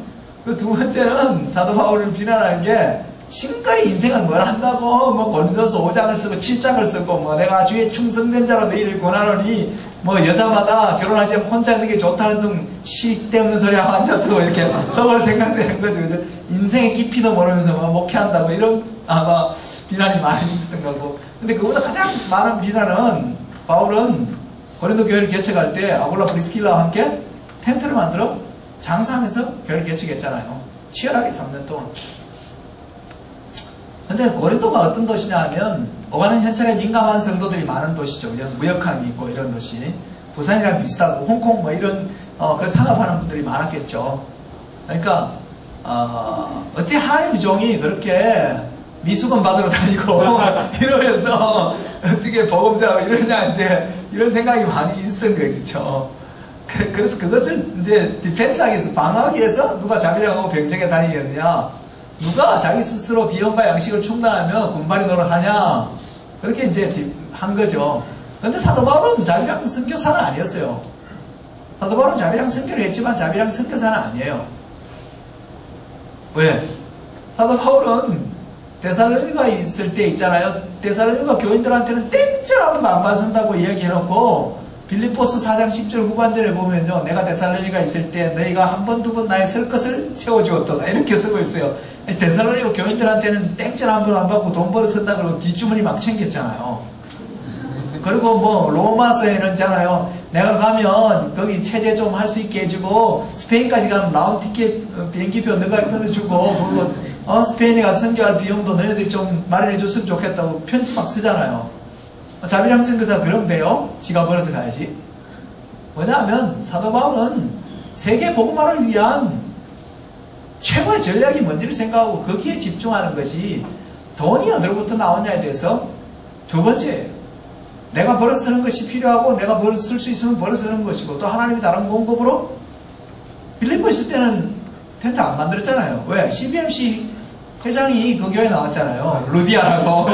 그래서 뭔가 방송 밀어주니까 그냥 한 거죠 뭐. 그래서 자비랑 선교사라는 말은요, 경제적 세계관에 충실한 사람들이 돈으로 인간의 정체성을 규정하려는 사람들이 의해서 만들어내는 단어지, 그것은 성경적인 단어는 아니다. 왜? 성경보다 더 진도가 많이 나왔어요. 너희가 진리를 알지니 진리가 너희를 자유롭게 하려는데, 진리로부터 더 앞서 나가는 자유가 없어지. 자, 전문인 선교 역사는 뭐 안디옥 교회를 개척한 흩어진 사도 바울, 그 다음 뭐 모라비안 바젤 뭐 다 있습니다. 대한민국 최초의 그리스도인 서상윤이도 하나님이 대한민국 극동의 미전종족 한민족을 복음하기 위해서 선비를 안 쓰고요, 보따리 장수를 썼어요. 왜 그랬을까요? 하나님은요, 자기의 하나밖에 없는 아들을 이 땅에 보내면서 유대 집안 최고, 예루살렘에 타워 팰리스에 살든지 아니면 여기 뭐 해운대 최고 좋은 호텔 아파트가 뭔지 모르지만 거기에 아들로 보낼 수도 있잖아요. 하나님 뭐 선택할 권한 능력이 없어요? 예루살렘 1번가에 최고의 유력지집 맏아들로 보낼 수도 있잖아요. 그런데 이 후진 나사렛 학군에서 아들을 키우고 말이죠. 그죠? 목수의 아들로. 그리고 뭐냐면 이 소년가장으로 자라게 하셨잖아요. 왜 그랬을까요? 하나님은 그런 종교적 서클 안에서 머무는 것이 아니라 삶의 실제를 이해하고 삶의 실제 속에서 살아가는 그런 삶을 통해서 세상을 변화시키고, 또 있잖아요, 기획실에서 펜대 놀리는 사람들은 영업을 잘 못해요. 전반 개척 잘하는 사람들은요, 교회 안에서 성도들을 대상으로 설교 잘하고 신앙인들에게 롤을 잘하는, 역할을 잘하는 사람들이 잘하는 게 아니에요. 거친 삶의 현장 속에서 세상 사람들과 부딪힌 사람들이 전반 개척을 잘해요. 전교에서. 그렇기 때문에 하나님은 보따리 장수인 서상윤을 통해서 뭐냐 하면 대한민국의 최초의 교회, 소래교회를 개척하고 이러한 미전적 지역을 브레이크로 하시고, 한국에 왔던 알렌도 마찬가지예요. 최초의 외국인 주치의로 왔죠. 전문 선교는 뭐냐 하면 직업을 통해서 복음을 전파하고 하는 것이, 전문 선교는 두 가지를 생각해 볼 수 있습니다. 직업 영역 자체에 하나의 나라가 통치가 임하게 하는 것, 그리고 직업을 통해서 땅까지 복음을 전하는 것. 자, 여기까지가 제가 오늘 인트로덕션 차원의 우리의 문제 제기뿐만 아니라 응전을 어떻게 할 것인가 하는 것입니다. 그런데 제가 기도하다가 약간 생뚱맞게 오늘 강의안을 만들었습니다. 그 만든 이유는 뭐냐 하면 우리가 아무리 전략을 잘 알고 우리가 직면한 현실이 뭐고 그것을 어떻게 극복할지에 대해서 알고 앞으로 뭐 우리가 비즈니스 선교에 대해서는 뭐 다양한 능력에 대해서 내일 이야기를 뭐 행하겠지만 근데 하나님의 가장 최고의 해결책은 뭐냐 하면요 사람입니다. 변화된 사람. 하나님께서 인류를 구원하기 위해서 메가 프로젝트를 동원한 게 아니라 한 아기를 낳게 하셨습니다. 그것도 엄마의 젖꼭지를 빨지 않으면 죽을 수밖에 없는 한 아기로. 여러분이 사사기 13장을 묵상해 보십시오. 사사기 13장에는 말입니다. 이스라엘 백성들이 블레셋에 40년 동안 식민 생활을 하는 처절한 고통 가운데 있으면서 하나님이 하나님을 향해서 이스라엘 백성들이 간절히 기도했습니다. 하나님, 우리 좀 살려주십시오. 우리가 일제 36년에 앞제속에 수많은 열사와 의사와 유관순 누나와 얼마나 많은 일들이 있었습니까? 40년 동안 그렇게 처절한 고통 가운데서 하나님께 이스라엘 백성들이 부르짖었더니 하나님의 해결책이 뭔지 압니까? 단지파, 저 소래 땅, 후진 땅에 애기 못 낳는 마누라를 가진 남자 마노아의 집에 가서 그 여인에게 말합니다. 이제 내가 애를 하나 낳게 해줄 건데 그 애 잘 키우라. 그럼 그 애가 크면 이스라엘을 구원하기 시작하리라. 와, 너무 답답하더라고요. 제가 그 본문을 묵상하면서 어느 천년에 이 생각 드는 거예요. 그래서 제가 하나님께 하나님 좀 더 화끈하고 스피디한 솔루션 없어요? 이렇게 물었더니 하나님 하시는 말씀 없다. 이게 제법 빠른 거다 이럽니다. 하나님 더 빠른 게 있으면 더 빨리 했겠죠. 근데 우리가 볼 때는 정말 지금 하루가 진짜 뭐냐면 3년같이 고통스러운데 하나님께 간절히 기도했더니 기껏 한다는 게 애 못난 여자한테 애 하나 낳게 해주겠대요. 걔 잘 키우래. 그럼 구원할 거래요. 손쉽고 빠른 해결책을 찾고 싶어 합니다. 다른 해결책이 있으면 하나님이 하셨죠. 더 이상의 해결책이 없어요. 왜 우리가 문제인지 알아요? 우리 안에 살고 있는 예수 그리스도가 장성하지 않기 때문이죠. 전 여러분에게 한번 물어보고 싶어요. 여러분 안에 살고 있는 예수님은 몇 살박입니까? 아직도 혹시 젖발고 있지 않아요? 몇 살짜리예요? 여러분 한번 물어보십시오. 교회 몇 년 다니냐 그게 아니고 여러분 안에 오신 예수는 몇 살박인지 한번 물어보세요. 아니면 혹시 자기 나이만큼 늙은 예수님을 믿고 계신 분 없으세요? 눈도 침침하고 무슨 이야기 들어도 별로 감격이 없고 개콘을 보고 있는 애를 보면 저게 뭐 재밌다고 길거리나 정신 나간 놈 이렇게 생각하고 있지 않아요 혹시? 그래서 저는 오늘 이 세미나를 시작하면서 먼저 우리가 누구고 어떻게 변화되어 가야 될지 한번 좀 생각해 봤으면 좋겠어요. 이 남자는요 좌절감에 자살하고 싶은 남자일 수도 있습니다. 왜냐하면 사실 우리 시대 세계화의 이 시대 속에서 개인의 선택과 개인의 의지로 바꿀 수 없는 수많은 구조적인 억압 속에 살아가고 있습니다. 한 개인이 너무 왜소하게 느껴지는 시대를 삽니다. 근데 지금뿐만 아니라 이 남자가 살았던 이 부부가 살았던 시대도 마찬가지. 누구냐면 저는 아굴라 브리스길라의 삶을 좀 추적해보면서 우리 안에서 이 세미나를 통해서 이러한 일이 좀 일어났으면 좋겠다는 소망을 가지고 내일 함께 이 시간을 보냈으면 좋겠습니다. 같이 한번 읽어보겠습니다. 시작. 이후에 바울이 아덴을 떠나 고린도에 이르러 아굴라라는 본도에서 난 유대인 하나를 만나니 글라우디가 모든 유대인을 명하여 로마에서 떠나라 하므로 그가 그 안에 브리스길라와 함께 이탈리아로부터 새로 온지라. 바울이 그들에게 가매 업이 같음으로 함께 그와 일을 하니 그 업은 장막을 만드는 것이다.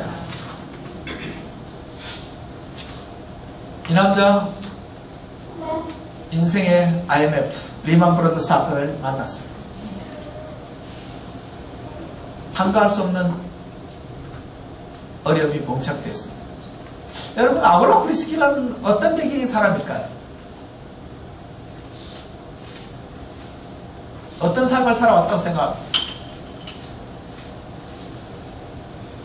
여러분은 지금 어떤 과정에 그래서 소원을 이뤘습니다. 아울라 이름이 무슨 뜻인지 아십니까? 아울라는 본도 출신이라고 말합니다. 본도는 흑해연의 촌딱입니다.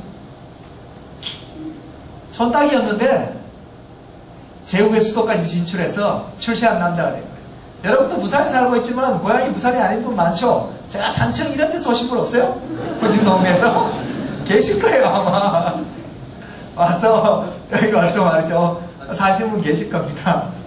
근데 이 흑해연안에 촌딱 본도에 산 아굴라. 그의 이름이 근데 또 이름 그리가 좋죠. 아굴라입니다. 이 아굴라는 뭡니까? 독수리라는 뜻입니다. 독수리에 날개치며 비상한 인생이 됐으면 좋겠다는 그런 부모, 아니면 좁은지 모르지만 그의 역할과 기대를 그의 이름 속에 담고 있는 거죠. 우리 이름에는 다 그런 기대가 있지 않습니까? 우리에게 이름을 지어주신 분. 그가 그래서 아굴라라는 이름에 걸맞게 비상하는 인생이 돼서 로마 제국의 수도에 와서 살게 됐어요. 그리고 이 남자는 자기보다 더 수준이 높은 여자를 만나 결혼하게 됐어요. 그의 이름이 브리스길라. 그래서 성경은 아내의 이름이 먼저 나오는 유일한 부부가 이 아굴라 브리스길라. 브리스길라 아굴라라는 이름으로 나오는데요. 브리스길라는 아굴라보다 상류층 여인입니다. 여러분, 상류층 여인을 만나서 결혼할 수 있는 가능성은 두 가지입니다. 첫째, 펀치란 미남의 캐바레에서 춤을 잘 췄다. 두 번째, 사회적으로 굉장히 영향이 있어 성공했다. 근데 후자입니다, 이 사람은. 그래서 그가 이 브리스길라는 아시리아 계통의 귀족 가문입니다. 로마 제국의 귀족 가문의 명문과 교수를 얻은 겁니다. 로마에 잘 나갔죠? 골프 현관 한 서너 개 가지고 있을 거고요. 나는 차는 보나마나 차 두 대쯤 있을 거예요.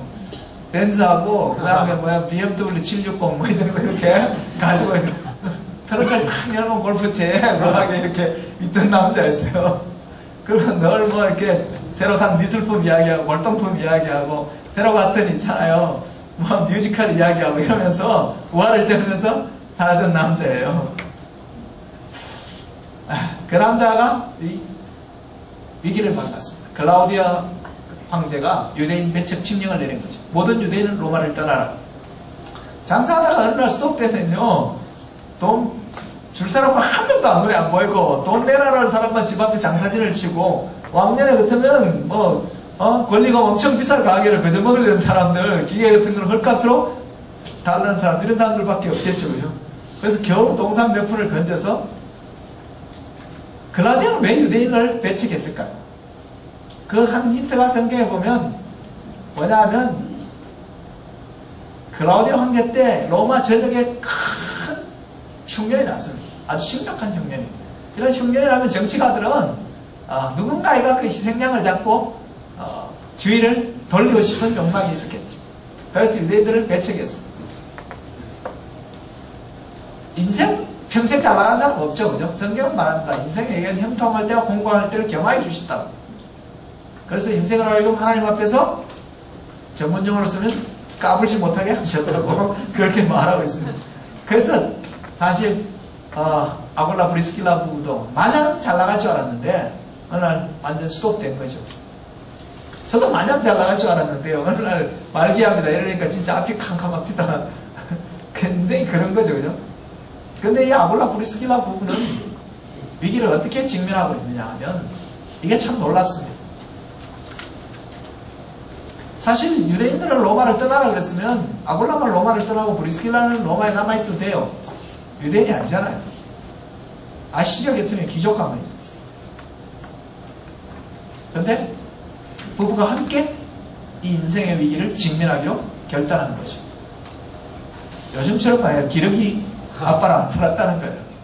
뭐가 더 중요한지를 아는 거죠. 여러분의 가정에 여러 가지 위기가 생기면 부부 사이가 더 갈라집니까? 아니면 더 돈독해집니까?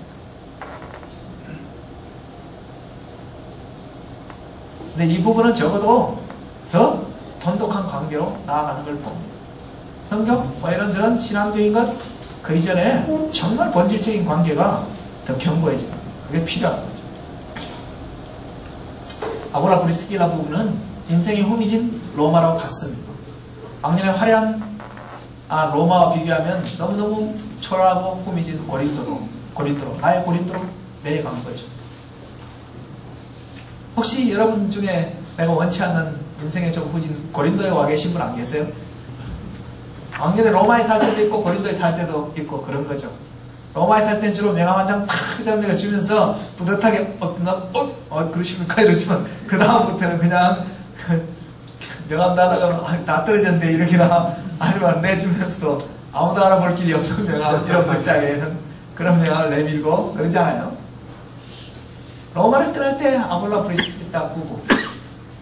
고린도의 정착 과정이 어땠을까요? 고린도에 정착할 때는 여전히 자기 직업에 맞는 가족 세공업자의 길드 거리에 옛날 같으면 가장 전면이 넓고 권리금 비싸고 요지에 가게 있었겠지만 이제 처분하고 고린도의 가장 전면은 1.5m, 뒤로는 12m짜리예요. 그냥 권리금도 별로 없는 그런 가게를 하나 얻어서 그곳에서 장사를 처음 시작하게 됩니다. 여러분에게 최고의 환경이 박탈될 때 언제입니까? 근데 이 아굴라 프리스길라가 고린도에서 어떤 일이 일어나냐면 그렇게 좀 철학하게 장사하고 있는데 이상한 한 남자가 찾아왔어요. 여기 아르바이트 한 뭐예요? 이러면서 온 건 아니고 여기 사람 필요하다 그러는데 그래서 왔어요. 별로 잘생기지 않았지만 왠지 모르게 밉지 않은 호감이 가는 남자가 찾아왔는데 그의 이름이 누구예요? 사도 바울이에요. 사람들은요 기회를 있잖아요. 어떤 기회가 타이밍을 잘 잡는 걸 기회처럼 생각하는데 진짜 기회는 말입니다. 만남으로부터 옵니다. 진정한 기회는 사람과의 만남으로부터 인생에서 누구를 만나는가 그리고 그 만남을 얼마나 소중하게 붙드는가 하는 것이 정말 달라집니다.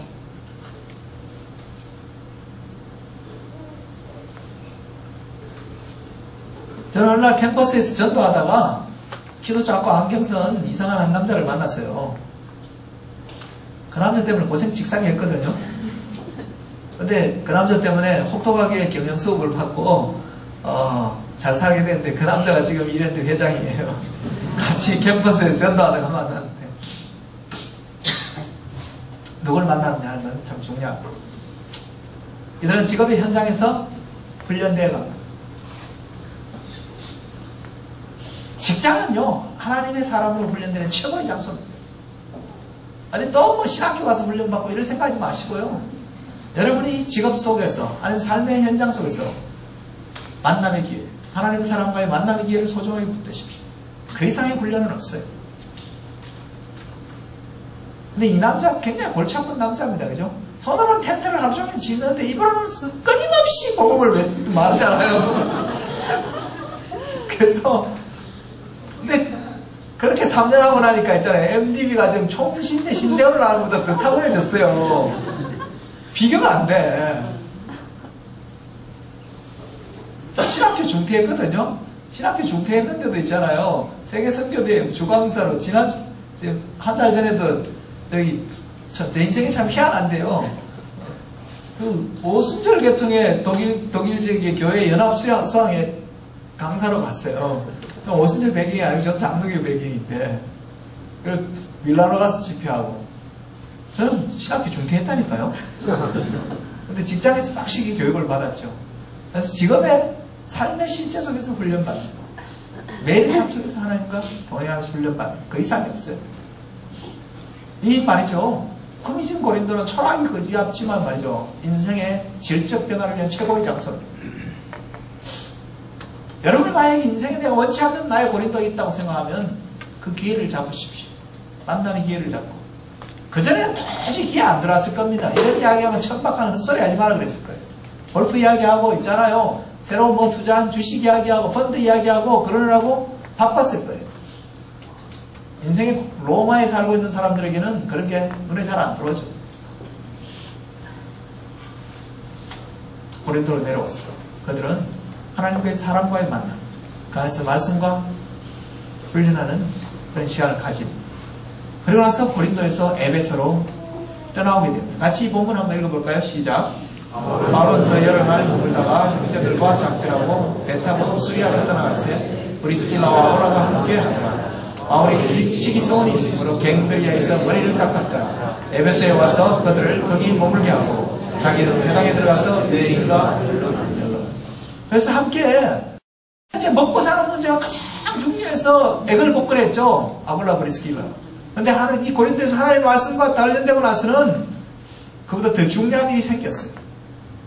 그래서 사업 접고 또다시 에베소로 옮겨가서 그곳에서 이제는 바울은 떠나고 홀로 서기를 합니다. 내 삶을 움직이는 결정 요인이 뭘까? 돈을 더 많이 버는 것일까? 하나님 내 삶을 하나님의 목적을 더 온전하게 수렴하는 것일까? 한번 생각해 보기를 바랍니다. 에베소는 말이죠. 충실한 파울로에서 독립사역을 시작하는 외로운 곳일 수 있습니다. 언제까지든지 우리는 배워야 된다고 생각하는 게 비극이에요. 물론 우리가 죽을 때까지 배워야 되죠. 죽을 때까지 교육생으로 있어야 되니까 가르침을 통해서 배울 수도 있는 거죠. 근데 이 교회는 말이죠. 늘 신상을 개발하고 성도들에게 계속 신상을 초도 구매하는 헤비 유저들에게 마일리지를 많이 주는 경향이 있잖아요. 그래서 계속해서 배우고 또 배우고 또 배우고 새로운 교육 훈련 또 받게 하고 또 받게 하고 또 받게 하고 뭐. 근데 여러분 교육 훈련 받기 싫으면 어떻게 하면 되냐면 저처럼 가르치면 돼요. 심플해. 배우든지 가르치든지 졸업하고 가르치세요. 아굴라 브리스길라는 3년 동안 말이죠. 고린도에서 치열하게 사도 바울과 배우고 나서 에베소에 와서 독립하고 에베소에서 교회를 개척합니다. 에베소에서 이런 일이 일어났어요. 같이 한번 읽어보겠습니다. 시작. 아폴로라는 유대인이 에베소에 이르니 이 사람은 논변이 좋고 성경에 능통하다. 그가 일찍이 주의 도를 배워 열심으로 예수에 나는 것을 자세히 말하며 가르치나 요한의 세례만 알따랍니다. 그가 회상에서 담대히 말하기를 시작하기를 브리스길라와 듣고 데려다가 하나님의 도를 더 정확하게 풀어드렸더라. 옛날 성경에 얘기 보면 말이죠. 유대인이 에베소에 이르매 이 사람은 학문이 많고 성경에 능한 자 이렇게 번역되어 있습니다. 자, 요즘 시책말로 하면 이 사람은요. 그리고 여기 보면 아시아의 교회들이 너에게 문안하고 아굴라 브리스길라와 그 집에 있는 교회가 주 안에서 너에게 문안하리라 하고 있어요. 교회를 개척했다는 거죠. 에베소에서 어떤 일이 났습니까? 교회를 개척했습니다. 에베소 교회에 연합 부흥사경회가 열렸어요. 강사가 누가 왔어요? 이 선교 세미나 강사가 누구예요? 근데 아볼로라는 강사가 왔어요. 이 강사의 프로파일을 보니까요. 알렉산드리아 출신이에요. 알렉산드리아는 그 당시에 가장 학문이 앞선 도시입니다. 그 당시에 이미 뭐냐 하면 대학이 있던 최고의 교육 도시. 그가 학문이 많다고 그랬어요. 그 이야기 뭐 PhD라는 거예요. 성경에 능하다는 건 전공이 주경신학, 성서신학이라는 거예요. 여러분 성서신학 박사학위가 있는 강사가 와서 강의 집회를 했어요. 끝나고 나는데 어떤 일이 있었어요? 아굴라 브리스길라가 자기 집으로 초청해서 하나님들을 더 자세히 풀어 가르쳐줬대요. 이 싸가지 없는 평신도가. 이 싸가지 없는 평신도가 이렇게 말하는 건요. 이 시대의 교회의 패러다임, 기독교 왕국의 패러다임. 성경은 어떻게 이야기하냐면 저걸 엄청 추천하고 있어요. 그러니까 쓴 거예요. 성경이 왜 이 행위를 기록할까요? 싸가지 없다고? 아니요. 나를 모범으로 지금 이야기하고 있는 거예요. 오늘 저녁에 여러분 중에서 저를 여러분 집으로 초청하는 분이 있기를 축원합니다. 선교사님과 틀렸어요. 우리 장생님.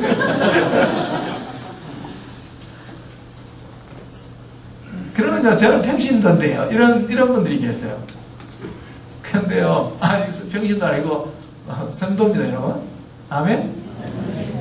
다른 사람이 평신도로 말하는 거는 여러분 우리가 통제할 수 없어요. 그 사람이 말하는 걸 어떡하겠어? 그건 통제할 수 없죠. 내가 누구로 사는가는 건 내가 통제할 수 있는 거예요. 자존은 내가 결정하는 거예요. 다니엘 보고 있잖아요. 벨드사살이요. 이렇게 불렀어요. 70년 동안. 나 벨드사살 안 해요! 이러면 벨드사살이요. 불러요. 그럼 다니엘은 벨드사살로 살지 않았어요. 다니엘로 살았어요. 다니엘은 여호와 하나님의 심판자라는 뜻이고 벨드사살은 바벨론 제국의 최고의 신, 벨이 너를 구원한 자 이런 뜻입니다. 한 사람의 인격안에요. 완전한 정체성이 180도 다른 거예요. 성도는 뭡니까? 거룩한 하나님의 백성이라는 뜻이고 평신도는 뭐예요? 평범한 스님도라는 거예요. 완전한 업사이다. 그런 일이 다니엘을 벨드사살로 부르는 그런 변화처럼 우리에게도 일어나는데 다니엘서 1장 21절은요. 다니엘은 고레스왕 원년까지 있으니라. 이렇게 다니엘서 지도자가 기록하고 있어요. 고레스왕 원년은 언제입니까? 바벨론 제국 70년 포로 육수가 끝날 때까지 다니엘은 벨드사살로 안 살고 하나님의 자존심, 다니엘로 살았다는 거예요. 우리가 하나님의 자존심, 그렇게 살 수 있기를. 아굴라 브리스길라는 약간 개념 없는 평신도죠. 어떻게 그래도 부흥의 강사님을 불러갖고 집회 끊는 다음에 이렇게 군기 잡고 이래요. 개념이 없어. 그러는데 이분이 개념이 없는 게 아니고요. 탁월한 개념의 소유자입니다. 저는요, 이 세미나를 통해서 여러분에게 그런 영적 담력, 영적인 있잖아요, 지평, 또는 여러분 자신에 대해서 기대하는 삶의 수준, 미니스트리, 사역에 대한 수준이 달라졌으면 좋겠어요. 실력이 달라지는 것이 아니라 패러다임이 바뀌면 그 안의 내용은 얼마든지 시간이 지나면 채워져요. 성도의 사역에는 한계가 없습니다. 오늘 저는 기대한 일, 저를 초청하는 분이 많아지는 거예요. 그러나 가서 제가 빈대지기겠다는 건 아니지만 여러분이 제 가르침에 대해서 이건 이렇고 저건 저렇다고 더 할 수 있는 것. 아굴라 브리스길라는 바울을 만나서 무엇을 얻는 것을 보입니다. 하나님의 사람으로 훈련되는 기회를 얻었습니다. 나는 어떻게 변화되고 고빌되기를 원하는가. 이 세미나를 통해서 여러분 뭘 기대하십니까? 내 인생의 바울은 누군지 잡을 수 있기를 바랍니다. 나는 그를 영접하고 있는지 아니면 피하고 있는지 나는 기회를 잡고 있는가. 제가 시간이 좀 갈 때 한 5분만 더 써도 괜찮겠습니까? 성령이 5분 정도는 양해한다네요. 제가 2010년 런던 세계선교대회에 강사로 갔습니다. 가니까 주강사라고 그래도 뭐 벤츠를 끌고 큰 차를 끌고 한 집사님이 사업을 잘하시는 분이 딱 이제 저희 라이드를 하러 왔어요. 딱 하니까 이분이 자기가 바쁜 이제 회사를 경영하는데 이제 일단 직원들에게 맡겨놓고 오늘은 이 세계선교대회를 섬기기 위해서 왔대요. 그러면 자기가 중동하고 아프리카 지역에 있는 선교사님들을 시간을 내서 열심히 돕고 뭐 그런 이제 일을 한대요. 그러면서 굉장히 자랑스럽게 이야기하더라고요. 그래서 제가 그랬어요. 만난 지 한 10분도 안 됐을 거예요. 차를 타고. 집사님은 그게 문제네요. 그랬어요. 그랬더니 이분이 굉장히 뿌듯하게 자기가 하나님 일을 선실하고 있다 그러는데 뭐 열심히 선교사들 돕고 있다 그러는데 내가 그래서 그게 문제네요. 이러니까 이분이 뚱해가지고 그래요. 그래서 내가 그랬어요. 집사님. 누가 집사님 보고 다른 선교사에 가면 도우라고 그랬어요. 그랬어요. 도움다는 건 당신 일이 아니라는 거잖아. 하나님은 당신 보고 도우라고 그런 적 없고 당신 보고 하라고 그랬어요. 다음부터는 집사님 남의 일 도울 생각하지 말고 한다고 생각하세요. 뭘 도와요, 돕기는. 제가 엄청 썰렁하죠. 지구 온난화가 이게 문제예요. 그래서 제가 썰렁하게 만들고 있는데요. 만나서 10분 만에 이렇게 얘기했더니 저 이분이 쇼크를 받고요. 그리고 나서 지금까지 한 열흘씩 2분을 들어서 저한테 와서 교육받고 왔어요. 런던에서. 이번 12월 3일 날도 들어와서 한 열흘 훈련 받겠다. 나보고 매일 왔어. 와서 훈련 좀 시켜달래요. 근데 괜찮은 거죠. 그 정도 되면. 제가 물론 뭐 나쁜 뜻으로 말한 건 아니에요. 왕만 있잖아요. 우리가 있잖아요. 이런저런 사역 열심히 돕는다고 이런 이야기 아니에요. 돕는다는 건 내 일이 아니라는 거잖아요. 그죠? 하나님은요, 여러분 보고 도라고 말한 적이 없어요. 여러분 자신이 하나님 나라의 최고의 사람으로 살아가는 거예요. 자, 에베소에서 로마로 갔습니다. 같이 한번 읽어보겠습니다. 시작. 그리스도와 아굴라에게 문하라. 저희는 내 목숨을 위하여 자기 목이라도 내어놨나니 나뿐 아니라 이방인의 모든 교회도 저에게 감사하니라. 또한 제 교회에게 문하라. 이게 로마스의 아굴라 브리스길라의 이야기가 들려지고 있다는 이야기는 아굴라 브리스길라가 로마로 갔다는 얘기죠. 왜 갔을까요? 왕은 세속적인 권력자들을 볼 때 그들이 말이죠 정권을 잡고 있는 것 같지만 세속적인 권력보다 더 높은 권력이 계십니다. 이 클라우디아는 황제로 즉위하면서 떵떵거렸지만 그는 몇 년 안 돼서 자기 아내에게 독살당합니다. 그리고 클라우디아 황제가 죽자 유대인 배척 칙령은 무효화되고 아굴라 브리스길라는 로마로 다시 돌아가서 그 화려한 로마의 삶, 로마에 가서 모든 회원권 회복하고 골프장에서 라운딩도 해보고 예술의 전당에 가서 오페라도 좀 보고 뭐 뮤지컬도 보고 그리고 이것저것 무도에 가서 기웃거리며 해봤는데 옛날처럼 재미가 없어요. 이제 그런 게 더 이상 즐겁지가 않아요. 천박하게 느껴져. 그래서 그가 교회를 개척하고 로마에서 하나님의 백성들을 섬기는 일을 할 때 전설적인 전도자 사도 바울의 편지가 당도하고 교회는 읽어가기 시작했습니다. 좀 지루해질 무렵 이때쯤 끝나지 않냐, 이제 끝날 때가 됐는데 이를 로마서 16장 마지막 장에 왔는데 사람들의 눈이 번쩍 뜨이는 게 있었어요. 왜? 아는 사람 이름이 나오잖아요. 너희는 그리스도 예수 안에서 나의 동력자인 브리스가와 아울라에게 문안하라. 저희는 나를 위하여 목이라는 내어놓았는데 나뿐만 아니라 이방인의 모든 교회가 저희를 인하여 감사하라. 또 저희 집에 있는 교회에게 문안하라. 아굴라 브리스길라, 솔직히 로마를 떠나지 않았다면 일어날 수 없는 일들이 그의 세계에서 일어났습니다. 세계적인 가정이 된 겁니다. 혹시 여러분 중에서 내 인생이 기대하는 것처럼 잘 못 나가고 있다. 왜 내 인생은 지지리도 나의 인생에 햇볕 뜨는 로마는 없고 고린도만 길게 있는가? 그런 분이 계시다 할지라. 그 안에서 하나님의 말씀 안에서 단련되지고 그렇게 되지면 비전의 삶을 살면 하나님의 회복의 은혜가 주어집니다. 보편적인 인생의 길은 인생의 길이는 내 마음대로 할 수 없고 질도 내 마음대로 할 수 없습니다. 그러면 어떻게 사는 사람들은 성공을 추구하다가 성공의 결과를 가지고 쾌락을 추구하고 쾌락 끝에 허물을 노래하는 것이 인생의 3스텝이라고 제 이야기가 아니고 세상에 가장 돈 많고 권력 있고 똑똑했던 남자, 이쁜 여자 1000명을 아내로 데리고 살았던 남자 누구의 솔로몬이 한 이야기를 전도서였어요. 인생은 길이를 내 마음대로 할 수 있고 질을 내 마음대로 할 수 없어요. 그 안에서 모든 사람들은 성공을 추구하고 성공의 결과 거기에 따라서 추구하는 쾌락이 다르죠. 집을 바꾼 사람도 있고 차를 바꾼 사람도 있고 어떤 사람은 골동품을 바꾼 사람도 있을 거고 쾌락에 어떤 사람은 아내를 바꾼 사람도 있을 거고 쾌락을 추구하는 게 다르지만 쾌락을 추구하고 그 끝에 허물을 노래합니다. 근데 그렇게 살지 말고 더 늦기 전에 창조주를 기억하고 그 목적에 수렴되는 삶을 사는 것, 그것이 인생의 진정한 지혜랍니다. 도란 로마에서 아굴라 브리스길라는 더 이상 과거의 삶에 얽매이지 않고 삽니다. 여러분의 장래시대는 어떻게 기억되기를 원합니까? 제가 어제 제가 사랑했던 제가 이런 데 데리고 있던 지원이 세상을 떠서 문상을 갔었는데 어떻게 기억되기를 원합니까?